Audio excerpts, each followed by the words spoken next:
আপুনি ইন্ধন কিয় কাট অফ কৰিলে? আনজন পাইলটে উত্তৰ দিলে, মই ইন্ধন কাট অফ কৰা নাই, মই একো কৰা নাই। দুৰ্ঘটনাগ্ৰস্ত এয়াৰ ইণ্ডিয়া বিমানখনৰ পাইলটৰ শেষ মুহূৰ্তৰ কথাত চাঞ্চল্যকৰ তথ্য পোহৰলৈ আহিছে। নমস্কাৰ, ষ্টুডিঅ'ত মই কল্পজ্যোতি শইকীয়া।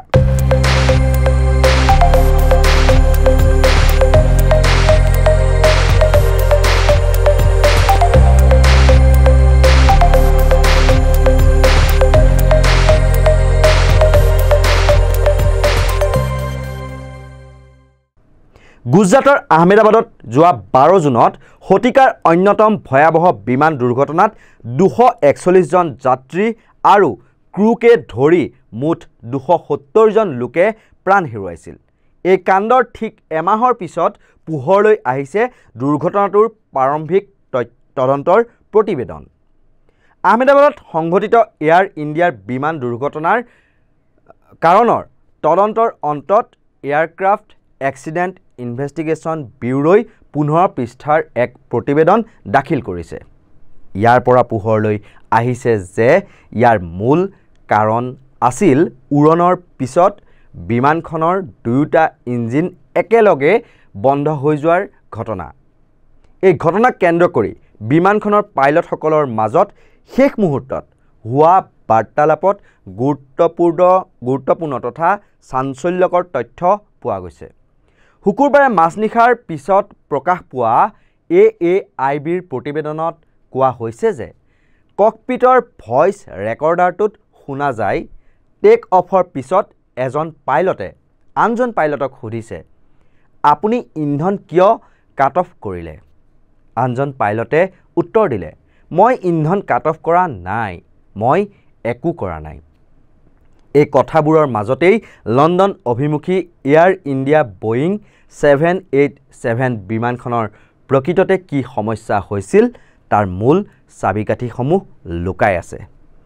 AAIBৰ প্ৰতিবেদন অনুসৰি বিমানখনে উৰণৰ পিছত গতি বৃদ্ধি কৰিবলৈ আৰম্ভ কৰাৰ লগে লগে ইঞ্জিন 1 আৰু ইঞ্জিন 2ৰ ইন্ধন কাট অফ ছুইচবোৰ হঠাতে ৰানৰ পৰা কাট অফ অৱস্থালৈ গতি কৰে আৰু দুয়োটা ইঞ্জিন বন্ধ হৈ যায়।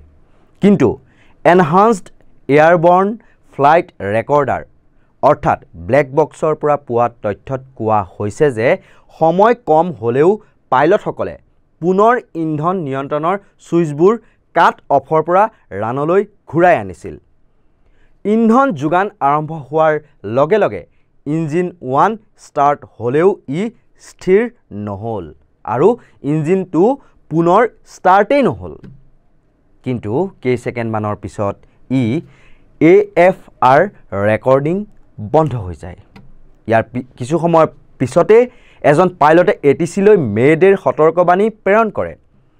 এয়াৰ ট্ৰেফিক কণ্ট্ৰল কল চাইন সন্দৰ্ভত তেওঁলোকে সবিশেষ বিচাৰিছিল যদিও কোনো ধৰণৰ সঁহাৰি নাপালে আৰু ইয়াৰ পিছতে 625 ফুট উচ্চতাৰ পৰা প্ৰতি মিনিটত 475 ফুট বেগত তললৈ নামিবলৈ আৰম্ভ কৰে বিমানখন আৰু বিমানবন্দৰৰ দেৱাল পাৰ হোৱাৰ আগতে বিমানখনৰ উচ্চতা আৰু গতি অতিশয় হ্ৰাস পায় আৰু ফলত 32 ছেকেণ্ডৰ ভিতৰতে মেঘনী নগৰত বিমানখন দুৰ্ঘটনাগ্ৰস্ত হয় আৰু জ্বলি উঠে সম্পূৰ্ণ। বিশেষজ্ঞসকলৰ মতে বিমানখনৰ ইন্ধন নিয়ন্ত্ৰণ ছুইচটো কেনেকৈ ৰানৰ পৰা কাট অফলৈ গ'ল সেই সন্দৰ্ভত বিতংভাৱে তেওঁলোকে তদন্ত কৰিব। উল্লেখ্য যে সেইদিনা ফ্লাইট এয়াৰ ইণ্ডিয়া 171ৰ ককপিটত আছিল কেপ্টেইন সুমিত চাৱাৰৱাল। শীতল মস্তিষ্ক আৰু মুহূৰ্ততে সিদ্ধান্ত লোৱাৰ ক্ষমতাৰ বাবে তেওঁ বিশেষ সুনাম আছিল। তেওঁৰ আছিল 8200 ঘণ্টাৰ উৰণৰ অভিজ্ঞতা। বিমানখনৰ সহ পাইলট আছিল ফাৰ্ষ্ট অফিচাৰ ক্লাইভ কুণ্ডৰ। তেওঁ 1100 ঘণ্টাৰ উৰণৰ অভিজ্ঞতা আছিল আৰু আহমেদাবাদত বিমান দুৰ্ঘটনা সংঘটিত হোৱাৰ পিছত এই দুজন যি পাইলট সেই পাইলটৰ অভিজ্ঞতাৰ সম্যক বিশ্লেষণ এতিয়াও চলি আছে আৰু বিমানখনৰ পাইলট দুজনৰ সংযুক্ত উৰণ অভিজ্ঞতা আছিল প্ৰায় 10,000 ঘণ্টা। ইয়াৰ পিছতো দুয়োগৰাকী পাইলটে দুৰ্ঘটনাটো ৰোধ কৰিব নোৱাৰিলে কিয়? আৰু পাইলট ক্ৰু মেম্বাৰ যাত্ৰী চিকিৎসা মহাবিদ্যালয়ৰ ছাত্ৰ ছাত্ৰীসহ প্ৰায় 270 গৰাকী লোকে মৃত্যুক আঁকোৱালি ল'লে আৰু এই সন্দৰ্ভত যি প্ৰতিবেদন সেয়া সম্পূৰ্ণ প্ৰতিবেদন দাখিল কৰিবলৈ সময় লাগিব কিছু আৰু ইয়া প্ৰাৰম্ভিক প্ৰতিবেদনে আৰু প্ৰাৰম্ভিক প্ৰতিবেদনতে কিন্তু পাইলটৰ যি ভাষ্য সেয়া পোহৰলৈ আহিছে যাক এতিয়া চাঞ্চল্যকৰ বুলি বিবেচনা কৰা হৈছে এনেকুৱা ধৰণৰ সত্য নিৰ্ভীক নিৰপেক্ষ বিশ্লেষণৰ বাবে আপোনালোকে চাই থাকিব নৰ্থ ইষ্ট নাও আৰু যদি আপোনালোকে ইউটিউবত চাই আছে আমাৰ নৰ্থ ইষ্ট নাও ইউটিউব চেনেলটো ছাবস্ক্ৰাইব কৰি দিবলৈ নাপাহৰিব আৰু যদি ফেচবুকত চাই আছে তেতিয়াহ'লে নৰ্থ ইষ্ট নাও ভিডিঅ' আৰু এনি নাও নিউজ যি দুটা ফেচবুক পেজ সেই দুটা আপোনালোকে ফ'ল' কৰিবলৈ নাপাহৰিব আৰু আমাৰ এই ভিডিঅ'টো চাই কেনে পালে কমেণ্ট ছেকশ্যনত আপোনালোকে জনাবলৈ নাপাহৰিব চাই থাকিব নৰ্থ ইষ্ট নাও ধন্যবাদ